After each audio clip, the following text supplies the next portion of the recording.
ನಮಸ್ಕಾರ ವೀಕ್ಷಕರೇ, ಭೀಮಾ ನಡೆ ನ್ಯೂಸ್ಗೆ ಸ್ವಾಗತ. ಇಂದಿನ ಪ್ರಮುಖ ವರದಿಗಳು.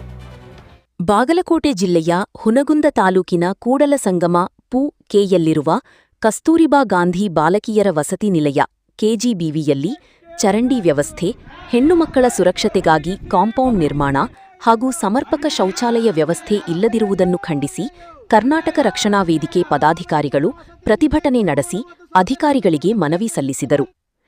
ವಿದ್ಯಾರ್ಥಿನಿಯರ ಆರೋಗ್ಯ ಮತ್ತು ಸುರಕ್ಷತೆಯ ದೃಷ್ಟಿಯಿಂದ ಅಗತ್ಯ ಮೂಲಸೌಕರ್ಯಗಳನ್ನು ತುರ್ತಾಗಿ ಕಲ್ಪಿಸಬೇಕೆಂದು ಒತ್ತಾಯಿಸಿದ ಪ್ರತಿಭಟನಾಕಾರರು 15 ದಿನಗಳೊಳಗೆ ಸಮಸ್ಯೆಗಳನ್ನು ಬಗೆಹರಿಸದಿದ್ದರೆ ಉಗ್ರ ಹೋರಾಟ ನಡೆಸಲಾಗುವುದು ಎಂದು ಸಂಬಂಧಪಟ್ಟ ಅಧಿಕಾರಿಗಳಿಗೆ ಎಚ್ಚರಿಕೆ ನೀಡಿದರು.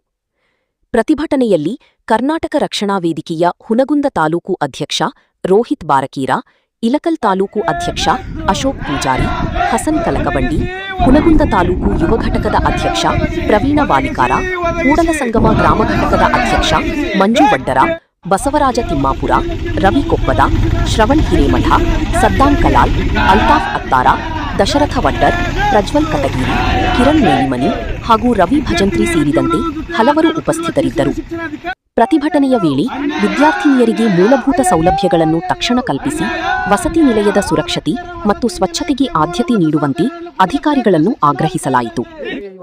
ಇವತ್ತಿನ ದಿನ ಯಾಕೆ ಹೋರಾಟ ಮಾಡಕತ್ತೀವಪ್ಪ ಅಂತಂದ್ರೆ, ಕೂಡಲಸಂಗಮ ಪುನರ್ವಸತಿ ಕೇಂದ್ರದಲ್ಲಿರುವ ಬಾಲಕಿಯರ ವಸತಿ ನಿಲಯ ಇದು ಹೆಣ್ಣು ಮಕ್ಕಳಿಗಾಗಿ ಮಾಡಿದಂತಹ ಇದು ಹಾಸ್ಟೆಲ್. ಇಲ್ಲಿ ಮೂಲಭೂತ ಸೌಕರ್ಯನೇ ಇಲ್ಲ. ಯಾಕಪ್ಪ ಅಂತಂದ್ರೆ ಯಾಕೆ ಕಟ್ಟಡ ಸರ್ಕಾರ ಯಾಕೆ ಕಟ್ಟತ್ತ ಅನ್ನೋದ ಗೊತ್ತಾಗಲ್ಲ. ಮೂಲಭೂತ ಸೌಕರ್ಯ ಕೊಡ್ಲಿಕ್ಕಪ್ಪ ಅಂತಂದ್ರ ಕಟ್ಟುವ ಅವಶ್ಯಕತೆ ಏನಿತ್ತಿಲ್ಲಿ.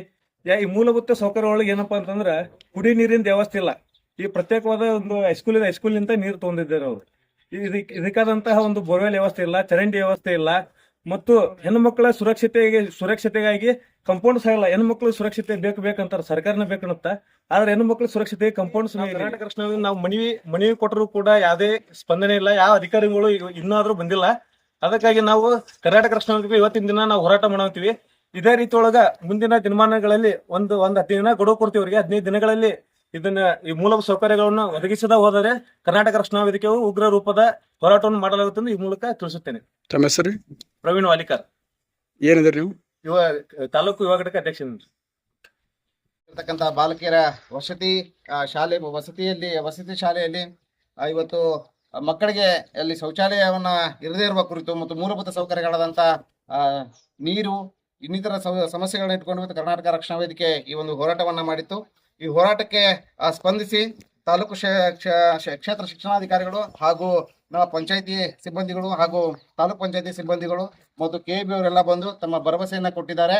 ಇನ್ನು 45 ದಿನಗಳಲ್ಲಿ ನಾವು ಕ್ರಿಯಾ ಯೋಜನೆ ಹಾಕಿಕೊಂಡು ಮುಂದಿನ ಹಂತದಲ್ಲಿ ಕೆಲಸವನ್ನ ಪ್ರಾರಂಭ ಮಾಡ್ತೀನಿ ಅಂತ ಹೇಳಿದರೆ, ಒಟ್ಟಾರೆ 2 ತಿಂಗಳ ಸಮಯವನ್ನ ತೆಗೆದುಕೊಂಡ್ರೂ ಕೂಡ ಪರವಾಗಿಲ್ಲ. ನಂತರ ಇಲ್ಲಿ ಕೆಲಸ ಆಗಬೇಕು ಅಂತೇಳಿ ನಾ ಈ ಮೂಲಕ ಮತ್ತೊಮ್ಮೆ ನಿಮ್ಮಲ್ಲಿ ವಿನಂತಿಯನ್ನ ಮಾಡ್ಕೊಳ್ತೀನಿ. 2 ತಿಂಗಳ ಒಳಗಡೆ ನೀವೇನಾದ್ರು 2 ತಿಂಗಳ ನಂತರ ಕೆಲಸ ಮಾಡದೆ ಹೋದ್ರೆ ಮುಂದಿನ ಹಂತದ ಹೋರಾಟ ನಮ್ದು ಉಗ್ರ ರೂಪವಾಗಿರುತ್ತಂತ ಈ ಮೂಲಕ ಹೇಳಿಕೆ ನಾನು ನಿಮ್ಗೆ ಇಷ್ಟಪಡ್ತೀನಿ. ಮತ್ತು ನೀವೆಲ್ಲರೂ ಇಲ್ಲಿ ಬಂದಿದ್ದಕ್ಕೆ ಹಾಗೂ ಪತ್ರಕರ್ತರಿಗೆ ಧನ್ಯವಾದಗಳನ್ನು ಹೇಳ್ತಾ ನಾನು ಮಾತನ್ನು ಇನ್ನಷ್ಟು ಸುದ್ದಿಗಳಿಗಾಗಿ ತಮ್ಮ ಭೀಮಾ ನಡೆ ಚಾನೆಲ್ನ ಸಬ್ಸ್ಕ್ರೈಬ್ ಮಾಡಿ, ಲೈಕ್ ಮಾಡಿ, ಶೇರ್ ಮಾಡಿ. ಧನ್ಯವಾದಗಳು.